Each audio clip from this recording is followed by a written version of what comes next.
कम से कम उस डीपीओ के खिलाफ तो कार्रवाई का आगाज किया जा सकता है जिसने झूठ बोला, जिससे पाकिस्तान की 22 करोड़ अवाम मोहब्बत करते हैं। उस आदमी को कत्ल करने की कोशिश की गई। जो डीपीओ है, डीपीओ लेवल का अफसर जो है, सीनियर अफसर होता है, वो तशवीश के अंदर शामिल होने से इनकारी है। वो अदालत ने ये नहीं कहा कि वोट ऑफ कॉन्फिडेंस लेना नहीं है, उन्होंने कह दिया है कि वो अपने तय वोट ऑफ कॉन्फिडेंस ले सकते हैं। आप देखिए, टोयोटा बंद किया, फिर सुजुकी बंद हुई, उसके और बंद होते चले जाएंगे, इसलिए कि लोगों के पास परचेजिंग पावर खत्म हो चुकी है।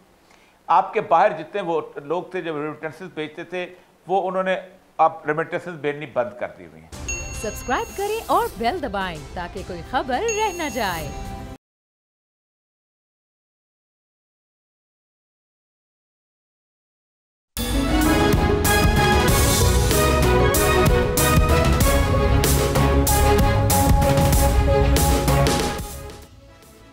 बिस्मिल्लाहिर्रहमानिर्रहीम, अस्सलाम वालेकुम नाजरीन। आप बुगल न्यूज़ देख रहे हैं। मैं इमरान रियाज खान हूँ। 3 अहम डेवलपमेंट्स हैं इमरान खान साहब पर हमले के हवाले से। बहुत चीज़ें सामने अब आई हैं, बल्कि एक वीडियो भी आई। वो डीपीओ जो बार बार ये कहते रहे कि हम पता कर रहे हैं, हम ढूंढ रहे हैं कि किसने ये वीडियो बनाई, हमने सबके मोबाइल फ़ोन भी ले लिए हैं, हमने थाने के अमले को भी मुअत्तल किया है। वो डीपीओ को पाए गए अपना मोबाइल एक एसएचओ को देते हुए, और वो दिखाई दे रहे हैं। और इंक्वायरी में पता चला है कि उन्होंने अपना मोबाइल देकर और इंस्ट्रक्शन देकर पुलिस वाले को भेजा कि जाओ जाकर मुलजिम की ये वाली वीडियो बना लो। और फिर उसके बाद वो वीडियो वायरल हुई। वो वीडियो कहीं पहुंची, वहां से फिर वायरल हुई। वो किस तरह हुई, उसके लिए वो कोई कोऑपरेशन नहीं कर रहे, वो किसी को भी अपना मोबाइल देने के लिए आमादा नहीं हो रहे, वो किसी भी इंक्वायरी का हिस्सा बनने के लिए आमादा नहीं हो रहे। और भी दीगर कुछ फैक्ट्स हैं जो ये हमला केस के अंदर आए हैं। और हैरत अंगेज तौर पे जिस शख्स ने साबिक वजीर आजम को गोलियां मारी, उस शख्स का इंटरव्यू पाकिस्तान टेलीविजन बराह रास्त उसके पहले उसका इंटरव्यू दिखाते रहे हैं, और उसके बाद उसके वकील को बराह रास्त कवरेज दी जा रही है। अननोन सा आदमी है, लेकिन इतनी ज़बरदस्त कवरेज उसको मिल रही है, हम हैरान हो रहे हैं। और बाकायदा इंस्ट्रक्शंस मुबैना तौर पर दी गई हैं कि इस शख्स को दिखाया भी जाए और इसको प्रोग्राम में बुलाया भी जाए। बाद में बुलाया भी गया। उसके बाद पंजाब असेंबली की तहरील के मामले के ऊपर परवेज़ इलाही साहब ने एक नई अंगड़ाई ली है।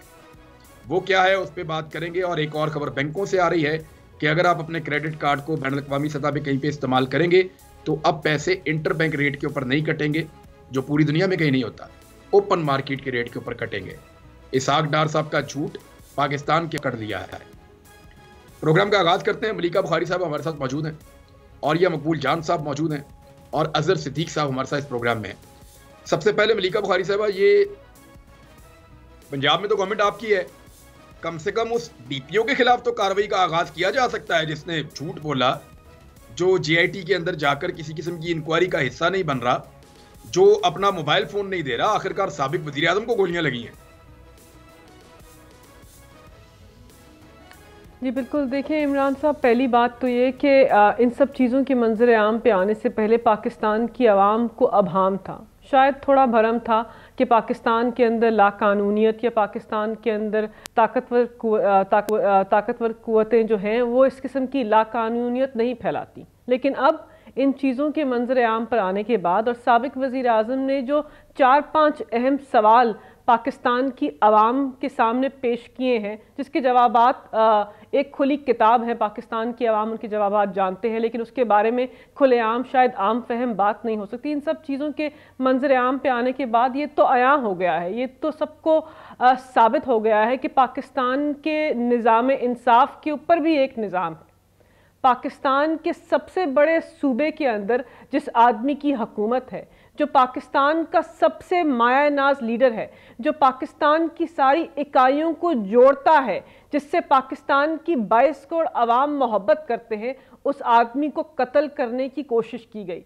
वज़ीराबाद में पाकिस्तान के मोहसिन का खून बहाया गया, लेकिन आज तक जो डीपीओ है, डीपीओ लेवल का अफसर जो है, सीनियर अफसर होता है, लेकिन साबिक वजीर आजम या बानी चेयरमैन सबसे बड़ी जमहूरी जमात के, उनसे ऊपर नहीं होता। वो तशवीश के अंदर शामिल होने से इनकारी हैं, अपने दस्तावेज़ात देने से इनकारी हैं। तो ये कौन सा निज़ाम है, ये कौन सी ताकतवर कुव्वत है जो चीफ मिनिस्टर पंजाब से भी ऊपर है? साबिक वज़ीर आज़म ने भी ये सवाल पेश किया, जो चीफ मिनिस्टर पंजाब से भी ऊपर है, जो साबिक वजीर आजम से भी ऊपर हैं, जो पाकिस्तान की आवाम की मजमूई कुव्वत से भी ज़्यादा ऊपर हैं। तो निज़ाम तो खुलकर सामने आ गया है, सब चीज़ें आया हो गई हैं। लगता है कि पूरा पाकिस्तान की 22 करोड़ आवाम और हम सब बेबस हैं कुछ ताकतों के सामने, और लगता है कि शायद साबिक वजीर आजम के कातिलाना हमले का इंसाफ जो है, अरशद शरीफ के कत्ल का इंसाफ मुझे नहीं लगता कि पाकिस्तान के अंदर मिलेगा, लेकिन साबिक वजीर आजम के ऊपर कातिलाना हमले का जो इंसाफ है उसकी भी नवीद मुझे मुश्किल लगती है, क्योंकि इस केस को पेचीदा किया गया। इस केस के अंदर जो रोल पाकिस्तान मुस्लिम लीग, अब डीपीओ को कुछ तो सरजनिश की जाए, आपकी पार्टी ये डिमांड तो कर सकती है ना, कुछ तो आगे बढ़ सकती है। जी देखिए, बिल्कुल बिल्कुल मैं आपकी बात से 100% इत्तेफाक करती हूँ कि एक ऐसा अफसर जो पाकिस्तान के अंदर उन फौजदारी कवानीन के अंदर अगर किसी भी तहकीक के अमल के अंदर रुकावट पेश आए तो फौजदारी कानून भी ये कहता है कि ऐसे अफसर के खिलाफ FIR कटवाई जा सकती है, ऐसे अफसर के खिलाफ कानून के मुताबिक अमल आगे बढ़ाया जा सकता है और ऐसे अफसर को चार्ज भी किया जा सकता है। तो हमें ये अपना इस्तेहकाक और वज़ीर आला पंजाब को अपना ये इस्तेहकाक इस्तेमाल करके DPO गुजरात को कैफरे किरदार तक पहुँचाना चाहिए। आखिर ऐसी क्या मजबूरी है कि DPO पंजाब अपने आप को पंजाब के निज़ाम इंसाफ से, वज़ीर आला पंजाब से, साबिक वज़ीर आज़म इमरान खान से और निज़ाम अदल से भी बालातर समझते हैं। इन सब चीज़ों के जवाबात पाकिस्तान की आवाम को, पाकिस्तान तहरीक इंसाफ के नुमाइंदों को और हमारे मेंबर्स और सपोर्टर्स को और दीगर जो एक्टिविस्ट सहाफ़ी हैं उन सबको चाहिए। सब जानना चाहते हैं कि ये क्या मौमा है कि नज़र आ रहा है कि पाकिस्तान के अंदर जो हुकूमत वक्त है, पाकिस्तान मुस्लिम लीग नवाज, राना सनाउल्लाह, शहबाज शरीफ ने मिलकर ये सारा एक प्लान गढ़ा। उन्होंने एक अपने वर्कर को वकील बनाया, वकील के लिए लाहौर हाई कोर्ट के अंदर पिटिशन करते रहे, उस आदमी को पाकिस्तान के टेलीविज़न के ऊपर मुकम्मल कवरेज दी। ये क्या मौमा है, ये क्या चीज़ें हैं जो इससे पहले पाकिस्तान के अंदर नहीं हुआ था, अब तो वो भी हो रहा है कि एक जमहूरी हुकूमत कह रही है कि साबिक वज़ीर आज़म के ऊपर कातिलाना हमला हुआ है और कातिल को मुकम्मल तहफ़्फ़ुज़ हम देंगे, हम तहकीक के अमल के अंदर रुकावट बनेंगे और कातिल को मुकम्मल तहफ़्फ़ुज़ देंगे। जी अदर सिद्दीक साहब, अब ये DPO के खिलाफ क्या एक्शन होना चाहिए? सर देखें तो JIT में साबित हो रहा है, अब तो वीडियो मौजूद है। हम तो DPO को एक नॉर्मल पुलिस ऑफिसर समझते थे, ये DPO इतने बड़े जिन कैसे हो सकते हैं कि वो यानी कुछ भी बोलें, कुछ भी करें और उसके बाद वो कहें कि हम इंक्वायरी में भी नहीं आते, मोबाइल फोन भी नहीं देते, जाओ जो करना है कर लो। सर ये पब्लिक सर्वेंट का तो बिहेवियर ये नहीं हो सकता। अच्छा, जहां तक तो तादीबी कार्रवाई है, मैं भी जरा उसको एक साइड पे रखूंगा। सेक्शन 109 दिया हुआ है, एडर, अबैटर और फैसिलिटेटर, यानी यहाँ से तो नजर आ रहा है कि DPO जो हैं वो किसी ना किसी तरह से सारे मामले में एडर हैं, अबैटर हैं। और आपको पता है वो लदा बात है कि जुल्फकार अली भुट्टो साहब का केस प्रेसिडेंट के तौर पर इस्तेमाल नहीं होता, तो वो यही साबित करता है कि यानी बुनियादी तौर पर अगर ये नहीं आ रहा तो वो कोर्ट से ये जो JIT है, JIT उनकी गिरफ्तारी के ऑर्डर ले सकती है, वारंट ले सकती है बाकायदा कोर्ट से। ये कोई मुश्किल काम नहीं है, लेकिन वो सवाल यही है, आपको हमें याद होना चाहिए कि FIR नहीं हो रही थी इमरान खान साहब की, याद है, और FIR भी सुप्रीम कोर्ट के कहने पे हुई थी। तो ये इंक्वायरी और इन्वेस्टिगेशन में भी जब तक आला अदालतें इस मामले में इन्वॉल्व नहीं होंगी, और दूसरा जहां तक तादीबी कार्रवाई करनी है, तादीबी कार्रवाई पंजाब हुकूमत कह सकती है वफाकी हुकूमत को, और वफाकी हुकूमत तो मिली हुई है, क्योंकि आपने देखा होगा कि यहाँ CCPO के मामले में और IG के मुकाबले में या सिंध भिजवा के आला तरीन किसी और ओहदे पे फाइज कर देगी।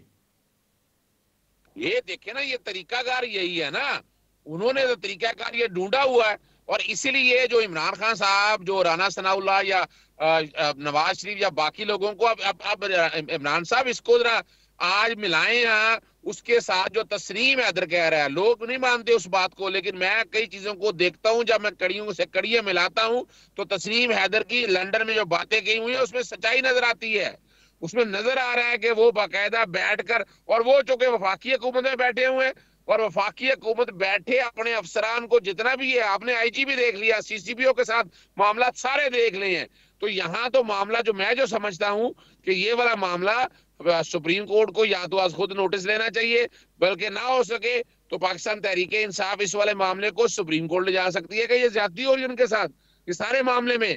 और ये सारे मामले में वजह यह है कि दे आर हेल्पलेस, यानी वजह क्या है, इंतजामिया काम नहीं कर रही, आपके सामने है। और इंतजामिया काम भी नहीं कर रही बल्कि हर्डल क्रिएट कर रही है साफ और शफाफ तहकीकात के लिए, जो उनकी आईनी और कानूनी जिम्मेदारी है। और इसी को जरा मिलाइएगा आप सिर्फ देख लें, दो बड़े अहम है। अरशद शरीफ वाले मामले में सुप्रीम कोर्ट ने आज खुद नोटिस लिया भी हुआ है, वहां भी मुझे तो बेबसी नजर यूं आ रही है कि वो स्पेशल ज्वाइंट इन्वेस्टिगेशन टीम बना के, कानून में गुंजाइश नहीं है क्योंकि 7 ATA नहीं लगा हुआ, वो 7 ATA लगा होता तो ज्वाइंट इन्वेस्टिगेशन टीम बनती। और वो भी आप देखें उन्होंने 4 तारीख को यानी कल के दिन जो है म्यूचुअल लीगल असिस्टेंट के लिए लिखा कि उन्होंने कीनिया जाना है। और आप वो सिर्फ देख लें कि इतने दिन वो सब खामोशी रही है और फिर उन्हें 1 महीना का टाइम मिल गया है। तो ये वाले जो 2 मामले हैं ना, ये दोनों मामले अगर हम समझ जाएं तो हमें देर नहीं करनी चाहिए कि इन सब की डोरें जो है वो लंदन में बैठे हुए उन लोगों के साथ मिल रही हैं कि जहां बैठ के क्रिमिनल्स को पाला गया है। और वो सारे इस मामले को कोई मुश्किल है अब तक तो हमारे जो स्पेशल ब्रांच या IB वगैरह थे, इन सब ने तो खुरा निकाल लिया होना था, वो तो सारा डाटा इनके पास हो जाना चाहिए था कि वो क्या है क्या नहीं हुआ, यानी वो उनका टेलीफोन का डाटा एक एक चीज रिकॉर्ड इनके पास आ जाना चाहिए था। लेकिन जब तक ये हुकूमत है मुझे तो इंसाफ की उम्मीद नजर नहीं आती है। अब मां सिवाय इनको हटाने के नए इलेक्शन के अलावा मुझे कोई हालात बेहतर होते नजर नहीं आ रहे हैं। और ये मकबूल जान साहब, हैंडलिंग ऑफ दिस केस, यानी आप ब्यूरोक्रेसी में रहे हैं कि DPO है नहीं तगड़े, जो दिल किया मैं नहीं आ रहा इंक्वायरी में, मोबाइल फोन आपका चाहिए जी नहीं देता फोरेंसिक के लिए, और एक डिटाई है। और उससे पहले जो बयानात हैं उसमें वो कहते रहे कि जनाब मैं खुद इंक्वायरी कर रहा हूं कि किसने ये वीडियो रिकॉर्ड करके कैसे वायरल कर दी, हम इन चीज़ों का पता कर रहे हैं। एक तो ये DPO वाला मामला, दूसरा इमरान खान साहब ने कल जिस तरीके से और जो बात कही, वो तो मुझे ऐसा लगता था कि एक्चुअली वो कल उन्होंने बात की ही एस्टेब्लिशमेंट के लिए और सवाल उनके सामने रखा है कि जनाब हम तो मुहाफिज समझते हैं और अगर आप ही मुझे यूं मारेंगे तो क्या मैं इस काबिल हूं कि मुझे मारा जाए, मैं कोई मुल्क के खिलाफ हूं या मुल्क का दुश्मन हूं या कोई ऐसी चीजें। यानी वो जो चंद 5-6 जुमले इमरान खान साहब के हैं, कुछ सवालात हैं बड़ी लो बॉडी लैंग्वेज के साथ, यानी एक आदमी जिसको बड़ी मायूसी हुई हो फैक्ट्स पता चलने के बाद। तो और ये सब आपका इस पे एनालिसिस क्या है? देखिए, पहली बात तो ये है कि DPO से जरा आला सतह का अफसर होता है DIG। 100 DIG था ना रावलपिंडी में जब बेनजीर जो थी उनका जांबाज हुई थी, उनका वाकया हुआ था, 100 को पकड़ गिरफ्तार किया था ना, इसलिए कि 100 के पीछे कोई नहीं खड़ा, पीछे कोई खड़ा हुआ नहीं था, इसलिए किया गया था।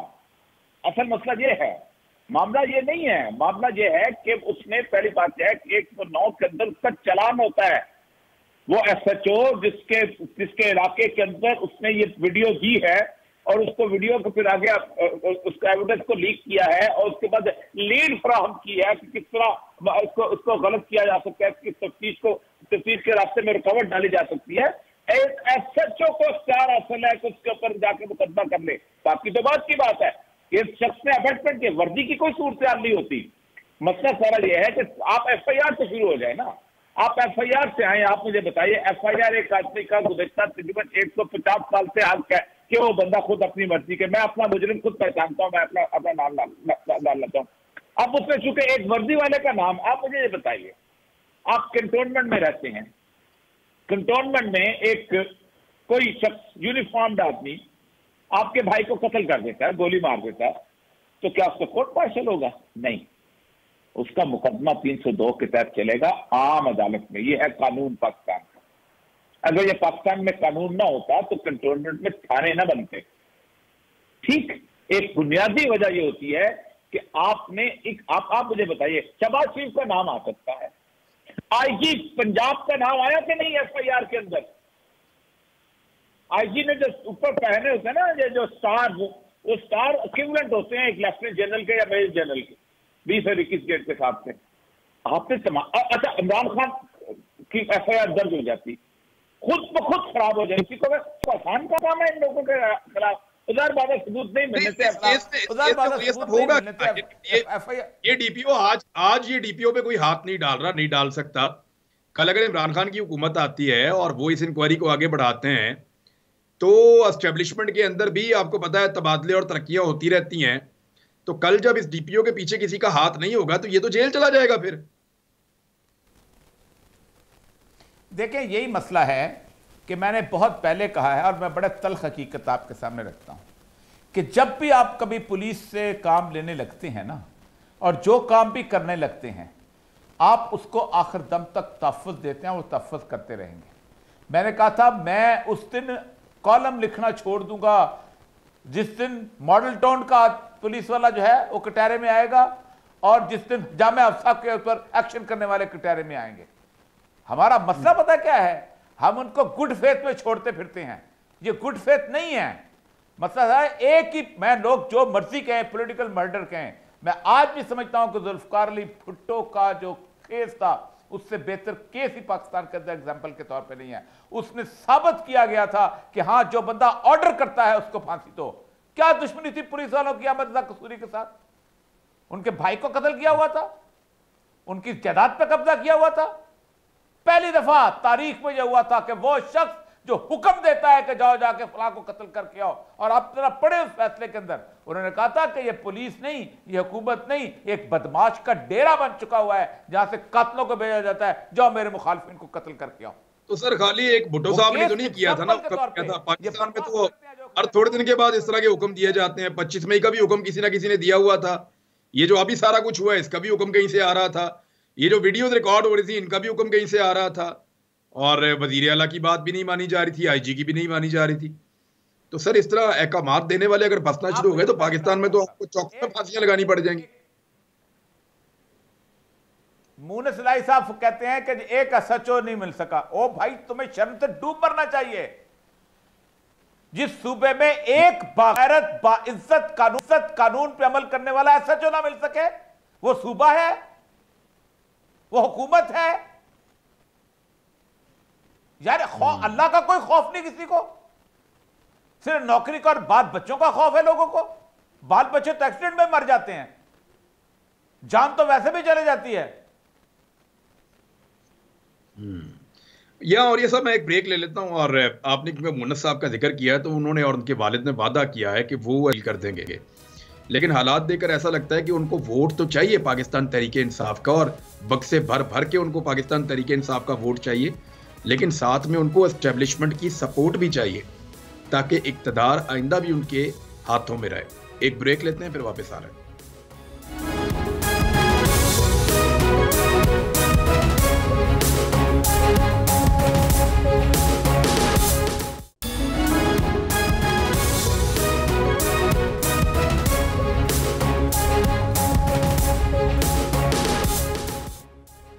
वेलकम बैक नाज़रीन। मलिका बुखारी साहब, पहले आप बताएं कि परवेज अली साहब का कहना कि जी एतमाद का वोट, क्योंकि आप कानूनी मामलात को आप जानती भी हैं, आपका इसमें एक्सपीरियंस भी है, तो वो कह रहे हैं जी एतमाद का वोट लेना जो है वो गवर्नर ने कहा था और गवर्नर के हम हुक्म को मानते नहीं उसके लेटर को, तो एतमाद का वोट लेने की तो उनको तो ज़रूरत महसूस नहीं हो रही, लेकिन पाकिस्तान तहरीक इंसाफ ने पूरा बंदोबस्त किया हुआ है। बल्कि आज़ाद उम्मीदवार भी एक आकर आपको मिल गए हैं। मोमिना वहीद को भी इमरान खान साहब को यकीन दिलाया गया है कि वो भी मान जाएंगी और वोट डालेंगी, और ये कहा जा रहा है कि पाकिस्तान तहरीक इंसाफ एक दो और आज़ाद उम्मीदवारों को भी साथ मिला लेगी। तो पाकिस्तान तहरीक इंसाफ तो पूरी तैयारी में गेयर अप है, और उधर चौधरी साहब कह रहे हैं कि ज़रूरत नहीं है एतमाद का वोट लेने की। ये देखिए इमरान, चौधरी परवेज़ इलाही साहब पाकिस्तान तहरीक इंसाफ के मोहसिन हैं, बहुत ज़ीरक सियासतदान हैं। मुश्किल वक्त में चौधरी परवेज़ इलाही साहब ने, मुन्नस साहब ने, उनकी जमात ने पाकिस्तान तहरीक इंसाफ का और हमारे कायद के मोहसिन हैं, उनका उन्होंने साथ दिया, और उन्होंने पाकिस्तान तहरीक इंसाफ की पंजाब के अंदर जो हुकूमत थी उसको दोबारा कायम किया और अपने आप को वज़ीर आला पंजाब बनाया। तो हम कहते हैं कि एक जमहूरी जमात है, उसका एक नुक्ता नज़र है। इस तरह परवेज़ इलाही साहब का नुक्ता नज़र है कि शायद एतमाद के वोट की ज़रूरत नहीं है, उसके अंदर शायद कुछ सदाकत इस तरह से है कि इस वक्त ये जो केस है ये पाकिस्तान के अंदर लाहौर हाई कोर्ट के अंदर ज़ेर इल्तवा है। वहाँ पर ये नहीं कहा गया कि वज़ीर आला पंजाब को लाजमन एतमाद का वोट लेना है। तो अदालत ने इस चीज़ से गुरेज किया और ये अहकामात जारी नहीं किए, तो उनका नुक्ता नज़र शायद ये हो सकता है कि उनको एतमाद का वोट लाजमन लेने की ज़रूरत नहीं है। पाकिस्तान तहरीक इंसाफ के अंदर भी कुछ वकला हैं, कुछ आइनी माहिरीन हैं, अजहर सिद्दीक साहब भी इसके ऊपर अपना जो आइनी नुक्ता नज़र है उसको पेश करेंगे। तो हमें लगता है कि हमारे पास वो नंबर पूरे हैं, क्योंकि हमारे साथ हमारे MPAs खड़े हैं, हमारे साथ जो आज़ाद उम्मीदवार हैं वो शामिल हो रहे हैं। तो हमारे एतमाद का वोट लेने के जो नंबर हैं, अददी अक्सरियत है, वो हमारे पास मुकम्मल है। अगर आइनी शिक के मुताबिक गवर्नर दोबारा ये कहते हैं और स्पीकर उस वक्त का तयन करते हैं, क्योंकि स्पीकर ने तयन करना है कि पार्लियामान पंजाब प्रोविंशियल असेंबली को कैसे चलना है। तो अगर वो तयन करते हैं कि 10 दिनों के अंदर, 15 दिनों के अंदर ये एतमाद का वोट हासिल करना चाहिए, 10 जनवरी को होना चाहिए, तो उसके मुताबिक हम एतमाद का वोट लेने की पोजीशन के अंदर हैं, हम कर सकते हैं। और इसके ऊपर जो आइनी और कानूनी माहिरीन हैं उनका नुक्ता नज़र जो है वो आला अदालत की तहरीरनामों की रोशनी में तब्दील होता है। कुछ कहते हैं कि शायद एतमाद का वोट लेकर ही आप असेंबली को तहलील कर सकते हैं, और कुछ आइनी माहिरीन कहते हैं कि ये लाजमन नहीं है। और जो वजूहात पेश की गई हैं उस ख़त के अंदर, जो ख़त अरसाल किया था गवर्नर ने वज़ीर आला पंजाब को, उसके अंदर जो वजूहात पेश की थी वो बहुत ही वीक है, बहुत उनके अंदर सुखम है, वो बहुत ही कमज़ोर है। तो शायद एतमाद का वोट लेना ज़रूरी नहीं है। बहरहाल हमें लगता है कि अगर एतमाद का वोट लेना पड़ा, कहते रहे हैं कि एतमाद का वोट लेने के बाद असेंबलियां तहलील कर देंगे, अब उन्होंने अपना किया है। नहीं, देखें, ये आपका अपना नुक्ता नज़र है। जितना मैं उनको जानती हूँ और जो उन्होंने खुलेआम पाकिस्तान और पंजाब की आवाम के सामने बात की है, उन्होंने कहा है कि ये सीट इमरान खान की अमानत थी और मैं ये अमानत इमरान खान को दूंगा। तो इस बात से तो बिल्कुल भी वो पीछे नहीं हटे। वो नुक्ता नज़र बता रहे हैं, कुछ एंकर्स या कुछ तज्ज़ियाकार उनसे बात कर रहे हैं, आम फहम बात के अंदर वो अपना नुक्ता नज़र पेश कर रहे हैं, ये उनका इस्तेहकाक है। लेकिन उन्होंने ये नहीं कहा कि मैं हरगिज़ एतमाद का वोट नहीं लूँगा और मैं हरगिज़ असेंबलियों को तहलील नहीं करूँगा। वो अपनी उस पोजीशन के ऊपर कायम है। और जब भी उनसे ये वाज़े तौर पर पूछा गया तो उन्होंने कहा कि अमानत में ख़यानत हम नहीं करेंगे और ये इमरान खान की अमानत है। इमरान खान साहब को उन्होंने बड़े एहतराम से, पाकिस्तान तहरीक इंसाफ की जो पार्टी के सपोर्टर्स हैं, हमारे MPAs हैं, हमारे जो कायद हैं, उनसे बड़े एहतराम से वो पेश आते हैं और बड़े जो वफा है उसके साथ उन्होंने अपनी सियासत को पंजाब में आगे बढ़ाया। मैं उम्मीद करता हूँ कि आपका और आपकी पार्टी का मौक़िफ़ परवेज़ इलाही और मुन्निस इलाही के बारे में यही रहे, हालांकि मुझे ऐसा दिखाई नहीं दे रहा। अब चौधरीज़ का रिकॉर्ड देखते हुए भी और पाकिस्तान तहरीक इंसाफ का रिकॉर्ड देखते हुए भी, लेकिन उम्मीद करता हूं कि ये इस तरह से आप लोग हमेशा उनके बारे में अपनी राय रखें। मैं अब अजहर सिद्दीक साहब, मुझे आप ये बताएं कि क्या अदालत ने साफ नहीं कहा कि आप जाएं जाके एतमाद का वोट लें और आप हमें अंडरटेकिंग दें कि आप असेंबलियां तब तक तहलील नहीं करेंगे? देखिए, मैं ना अपना आपके लिए एक ऑर्डर पढ़ देता हूं, जो ऑर्डर लास्ट 23/12/2022 को हुआ है ऑर्डर, वो जरा समझने में आसानी रहेगी। यहाँ लिखा है कि जी अपना लिखा है जी, पूछा है cabinet restored as an interim measure whether petitioner shall exercise his right to dissolve the Provincial Assembly. Barrister Saeed Ali Zafar, advocate for the petition response, gave a written undertaking by the petition in following terms. I, Chaudhry Parvez, Chief Minister of Punjab, undertake that if the governor's order is suspended and Chief Minister and Cabinet restored to its original, I shall not advise the governor to dissolve the assembly till the next date of hearing. ये तो undertaking दे दी, लेकिन court ने जब court ने held in अबेंस किया ना, however, this order will not preclude the petitioner from taking vote of confidence on his own accord. लेकिन यहाँ को अदालत ने ये नहीं कहा कि वोट ऑफ कॉन्फिडेंस लेना नहीं है, उन्होंने कह दिया है कि वो अपने तय वोट ऑफ कॉन्फिडेंस ले सकते हैं। ये एक अलग बात है कि हाई कोर्ट का इख्तियार नहीं था अंडरटेकिंग लेने का, देने का, और चूंकि कॉन्स्टिट्यूशनल राइट है। लेकिन मैं समझता हूँ आज भी किसी वक्त 42nd सेशन जो है, जो मुझे याद पड़ता है, वो गवर्नर का बुलाया हुआ इजलास है और वो सिर्फ उसका मकसद सिर्फ वोट ऑफ कॉन्फिडेंस लेना है। वो इजलास बुला लिया गया है। वो इजलास के अंदर दो बातें मैं आपके सामने रख देता हूँ। उस इजलास में आप वोट ऑफ कॉन्फिडेंस यानी हाई कोर्ट के ऑर्डर के मुताबिक आपको बिल्कुल नहीं रोका गया है और आप जाकर वोट ऑफ कॉन्फिडेंस लेकर उसके बाद वोट ऑफ कॉन्फिडेंस लेके असेंबलियां फौरी डिसॉल्व कर सकते हैं। आपके ऊपर कोई हर्डल नहीं है, कोई बर्डन नहीं है। सवाल सिर्फ इतना है कि वो देखने वाला ये है कि क्या मेंबरान पूरे हैं, क्या आपके पास एमपीए पूरी है। मैं तो छोटी सी मिसाल इशारों में बता दूंगा, इमरान आप तो समझ जाओगे इस बात को। अगर आपको याद होगा यूसुफ रज़ा गिलानी सेनेट के हवाले से वोट पड़े, वो वोट पे कुछ निशान गलत लग गया और हालांकि मेजोरिटी थी उनकी, वो कैंसिल हो गए और स्पीकर ने रूलिंग दे दी। ये आप लोगों को पता है, रिकॉर्ड के ऊपर है, स्पीकर ने रूलिंग दी और वो रूलिंग चैलेंज हुई इस्लामाबाद हाई कोर्ट में। उन्होंने कहा जनाब स्पीकर आर्टिकल 69 के तहत जो भी फैसला करता है वो चैलेंज नहीं हो सकता। अगर आपको जाना है जाकर दोबारा आप वोट ऑफ दोबारा जाके हटा दें, मेजोरिटी अगर आपके पास मौजूद है तो यहाँ तक देखा जाए ये वाली बात तो आपकी समझ आ गई है, लेकिन यहाँ पे जो है ना वो है ये सीक्रेट बैलेटिंग नहीं है साहब, लेकिन स्पीकर का इस्तेकाक भी मौजूद है, अथॉरिटी भी मौजूद है।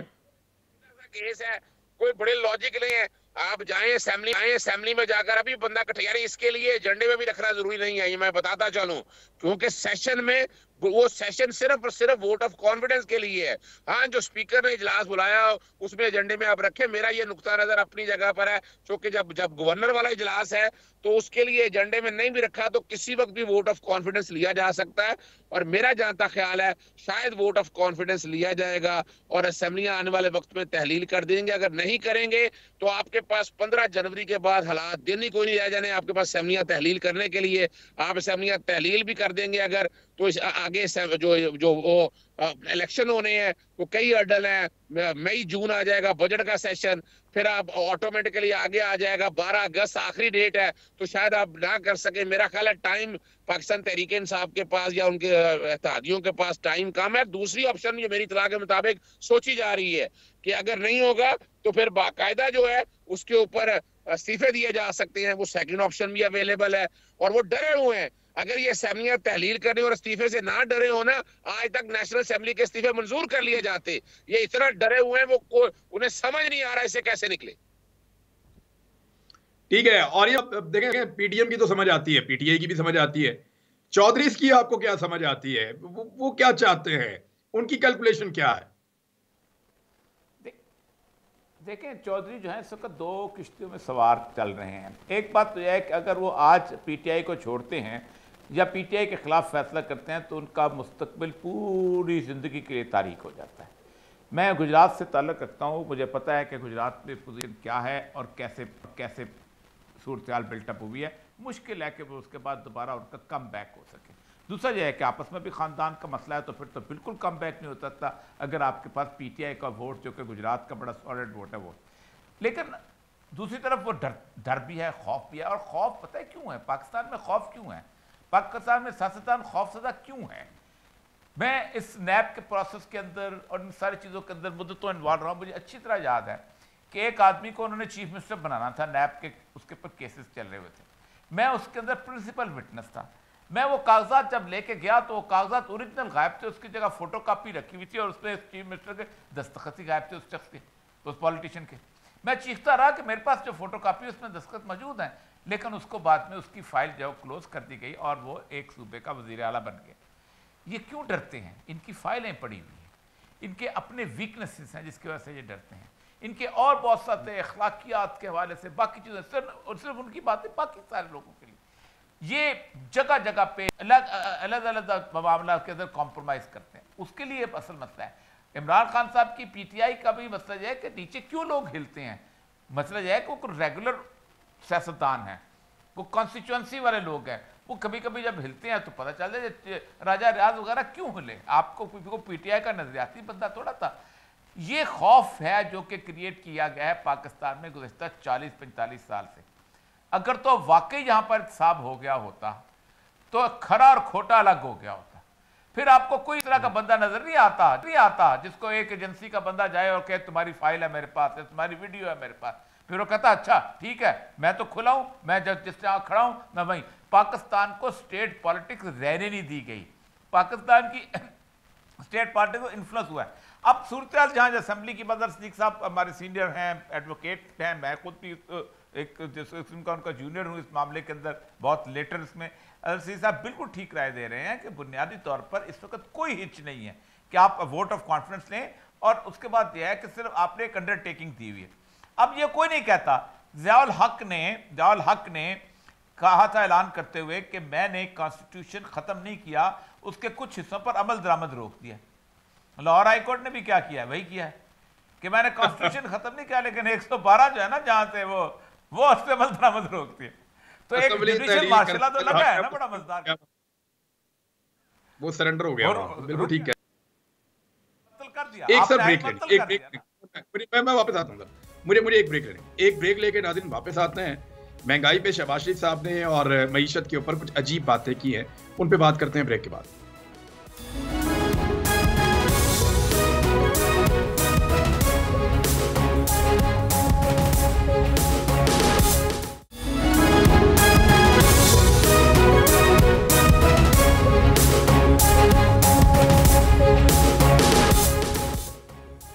वेलकम बैक नाज़रीन। एक तो जो इंटरबैंक रेट है डॉलर का, डार साहब ने उसको दबाकर रखा हुआ है, और जो ओपन मार्केट में रेट है वो काबू ही नहीं आ रहा। वो 30 रुपए का 35 रुपए का भी डिफरेंस हो जाता है बाद औक़ात।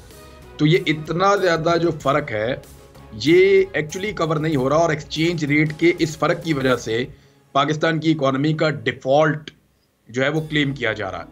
अब पाकिस्तान के बैंकों ने ये अनाउंस कर दिया है कि जब भी आप यानी बैंक के अंदर जब आप पैसे जमा करवाएंगे तो वो इंटरबैंक रेट के हिसाब से जमा होंगे, लेकिन जब आप क्रेडिट कार्ड के अंदर वो पैसा बाहर कहीं खर्च करेंगे तो वो ओपन मार्केट के मुताबिक खर्च होगा। अब ये तो जो डार साहब का क्लेम है ये उसके बिल्कुल अगेंस्ट आकर खड़ी होगी है ये बात, और ये बात साबित करती है कि ऑलमोस्ट टेक्निकल डिफॉल्ट है पाकिस्तान का, खुदा न खास्ता, और सूरत-ए-हाल वहीं पे पहुंची है। जबकि शहबाज शरीफ साहब दावा कर रहे हैं कि चीन से भी बात हो गई, हमारे आर्मी चीफ भी सऊदी अरब गए हुए हैं, वहां पे भी मामला ठीक है, और IMF के साथ भी हमारे मुज़ाकरात बहुत अच्छे चल रहे हैं, और गलती सारी इमरान खान की थी, हम तो ठीक करने वाले हैं। सिचुएशन आपके सामने है सर, डार साहब का क्लेम और बैंकों का फैसला। देखें, IMF ने जो उनके ऊपर सबसे पहली जो उनके ऊपर शर्त रखी है ना, वो ये रखी है कि आप ये आर्टिफिशियल जो डॉलर फ्रीज किया हुआ है ना, इसको ख़त्म करें, वरना हम आपके साथ नेगोशिएशन नहीं करेंगे। आप किसी भी सेक्रेटरी फाइनेंस को कहें आके हमारे सामने बात करें, या कोई भी IMF के नेगोशिएशन में क्या है, अगर ये एक दफ़ा उस पर फ्रीज उठाते हैं तो 330 से लेके 350 पे डॉलर चला जाएगा। ये है हज़रत किबला इसहाक डार साहब का कमाल। इसहाक डार साहब पाकिस्तान के पहले वाहिद वज़ीर ख़जाना हैं जिन्हें झूठ बोलने के ऊपर IMF ने बाकायदा पाकिस्तान पे जुर्माना आयद किया था कि आप डॉक्यूमेंट्स को फर्ज करते हैं, और जुर्माना जो है वो कितने मिलियन डॉलर था जो कि आयद हुआ था, जो पाकिस्तान ने अदा किया था। आपकी पाकिस्तान की इकॉनमी इनके हाथ से निकल चुकी हुई है। उसकी ये वजह यही है कि पाकिस्तान के अंदर जो टोटल पब्लिक आपका एतमाद है ना, वो हुकूमत में नहीं है। इंडस्ट्री मुकम्मल तौर पे ख़त्म है। आप देखिए, टोयोटा बंद किया, फिर सुजुकी बंद हुई, उसके और बंद होते चले जाएंगे, इसलिए कि लोगों के पास परचेजिंग पावर ख़त्म हो चुकी हुई। आपके बाहर जितने वो लोग थे जो रेमिटेंसेस भेजते थे, वो उन्होंने आप रेमिटेंसेस भेजनी बंद कर दी हुई हैं। सैलाब को आप हैंडल नहीं कर सकते थे, आपके पास ये नहीं, पैसे इतने खर्च नहीं कर सकते कि आप और कुछ नहीं तो 1 लाख के करीब जब 10,000 के या 50,000 के पंप खरीद के उनमें से पानी निकाल दें। अब पानी जो है ना, ये टोपोग्राफिक फ्लो होता है। दुनिया पूरी के अंदर अल्लाह तबारक व तआला ने एक सिस्टम बनाया हुआ है कि एक नदी है, नदी से बड़ी नदी में जाना है, बड़ी नदी से दरिया में जाना है, दरिया से समुद्र में जाना है। आपने पंप निकाल के उस नेचुरल फ्लो के ऊपर पानी निकालना है। आप पानी नहीं निकाल सके, लोग फसलें नहीं लगा रहे। इतना काम जब आपने तो एग्रीकल्चर आपने तबाह कर दी, वो आपने तबाह कर दी। $5,000 भी आपके पास अगर मौजूद हैं तो आप जाके कहेंगे तो मिलते तरले कहते हैं सर 10 दिन रुक जाएं, सर 15 दिन रुक जाएं। इंटरनेशनल लेवल आपका ये हो गया। दवाइयों का रॉ मटेरियल आप नहीं मंगवा पा रहे। कनोला वाले कल चीखते फिर रहे थे कि जनाब पोल्ट्री फीड क्यों महंगी हो गई है। आप करने क्या आए थे? यूँ तो लगता है, मुझे तो यूँ लगता है आपको और मैंने पहला ट्वीट किया था कि शहबाज शरीफ को इसलिए भेजा गया है कि पाकिस्तान को डिफॉल्ट करवाया जाए, वरना एक रेगुलर चलती हुई गवर्नमेंट को खत्म करने का कोई जवाब ही पैदा नहीं होता था। ठीक। और ये सब मुझे अभी मलिका साहबा से आखिरी में सवाल कर दूं कि बिलावल और शहबाज शरीफ साहब कई महीनों के बाद अचानक सैलाब मुतासरीन के बीच में जाते हैं और फिर कहते हैं हम डोनर कॉन्फ्रेंस करवाने वाले हैं। क्या हमें अपने हमवतन सिर्फ तब याद आएंगे जब हमें पैसे इकट्ठे करने होंगे दुनिया से, और इससे पहले जो पैसा या इमदाद आई वो कहाँ गई? हमने तो पाकिस्तान में कहीं नहीं देखी। लेकिन इमरान साहब, इनके इक़्तिदार का और इनकी सियासत का महवर आवाम की खिदमत नहीं है। पाकिस्तान की आवाम के अंदर ये भाम था ही नहीं, ना है, वरना 2018 के अंदर इनको इस किस्म की शिकस्त नहीं होती। ये आवाम के अंदर जाने के काबिल नहीं है। इनकी ताकत का महवर ये है कि हम इक़्तिदार में आएँ, पाकिस्तान के पार्लियामान से अपने इनफरादी हैसियत में अपने करप्शन के केसेस से बरी जमा होने के लिए NRO 2 लें, अपने आप को पाकिस्तान की आवाम की ख्वाहिशात के बरक्स पार्लियामान के ऊपर मुसल्लत करें, 76 मेंबर्स की काबीना बनाएं, उनके अखराजात बढ़ाएं, ऐशो आराम से पाकिस्तान की आवाम के टैक्स पेयर का पैसा खर्च करें, लेकिन आवाम को मकरूस करें, आवाम को भूखा करें, आवाम की 2 वक्त की रोटी छीन लें और आवाम को ऐसा दुनिया के सामने पेश करें कि हम कशकोल लेकर ही दुनिया के सामने जा सकते हैं। साबिक वज़ीर आज़म इमरान खान था, पाकिस्तान का सर फ़ख्र से बुलंद होता था। क्या दौर था हमारे मुल्क के ऊपर। ये आदमी जहाँ जाता था हमारे लिए एक रोशन चेहरा होता था, हमारे लिए बायस फ़ख्र होता था, बायस इज़्ज़त होता था कि इस्लामी जमहूरिया पाकिस्तान का वज़ीर आज़म अक़वाम मुत्तहिदा जाता है, ललकारता है कि कश्मीरियों के हक़ खुद इरादियत का सौदा नहीं करूँगा।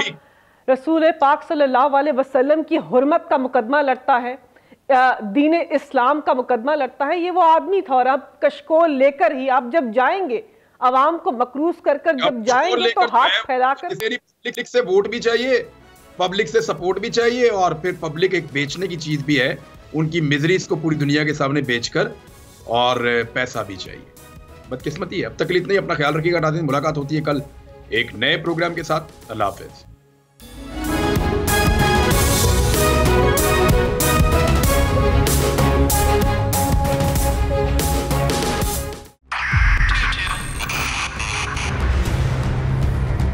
बहुत सारे तोहफे भी देखे गया पाकिस्तान की आवाम को। पाकिस्तान की आवाम को एक तोहफा ये दिया कि आवाम को पता चल गया कि पाकिस्तान का मीडिया क्या है। हक और सच का सफर साल 2022 में बोल रहा नंबर 1। हमने बहुत सारे शोज और ट्रांसमिशंस की, पूरा साल मुसलसल जदोजहद में निकल गया कि ये वोट ऑफ कॉन्फिडेंस के पीछे कौन लोग थे। तोड़े रेटिंग के सभी रिकॉर्ड। सोशल मीडिया पर भी सबसे ज्यादा तेजी से 2.4 बिलियन व्यूज का संगे मील अबूर किया। एंकर्स को भी आवाम में सबसे ज्यादा मकबूलियत मिली और सोशल मीडिया पर भी बोल रहा सब पर भारी। सब्सक्राइब करें और बेल दबाएं ताकि कोई खबर रह न जाए।